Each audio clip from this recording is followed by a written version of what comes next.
వీటిలో మరో ప్రకటన చూస్తున్నాం. తెలంగాణలో రెండో విడత గ్రామ పంచాయతీ ఎన్నికలు ప్రశాంతంగా కొనసాగుతున్న నేపథ్యంలో నిజామాబాద్ జిల్లా డిచ్పల్లి మండలం ధర్మారం గ్రామంలో పోలింగ్ కేంద్రం వద్ద తీవ్ర ఉద్రిక్తత నెలకొంది.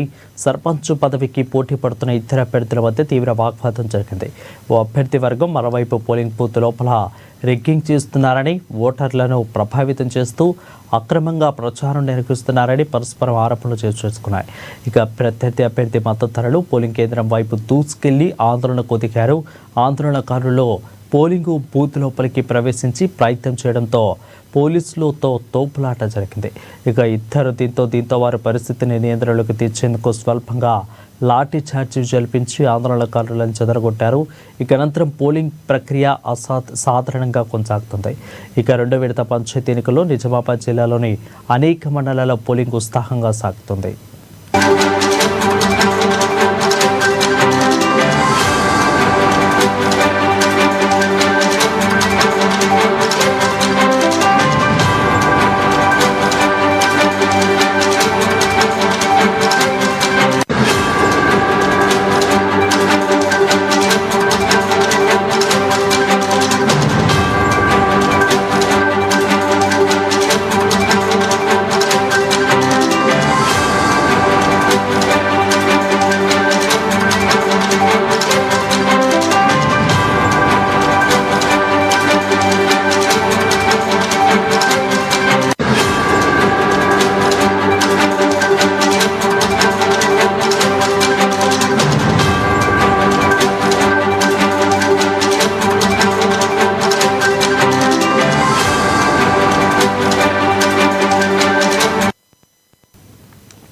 ఇక తెలంగాణలో రెండో విడత గ్రామ పంచాయతీ ఎన్నికలు ప్రశాంతంగా కొనసాగుతున్న నేపథ్యంలో నిజామాబాద్ జిల్లా డిచ్పల్లి మండలం ధర్మారం గ్రామంలో పోలింగ్ కేంద్రం వద్ద తీవ్ర ఉద్రిక్తత నెలకొంది.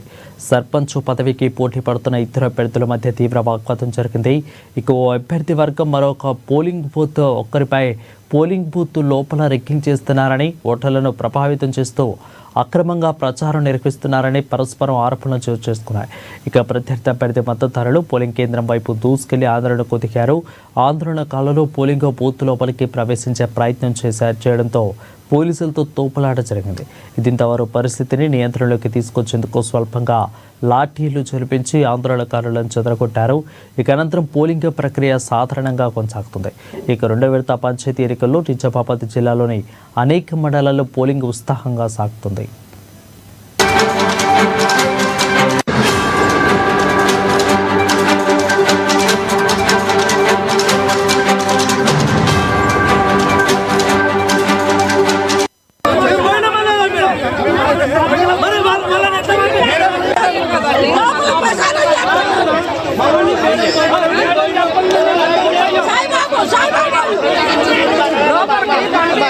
సరే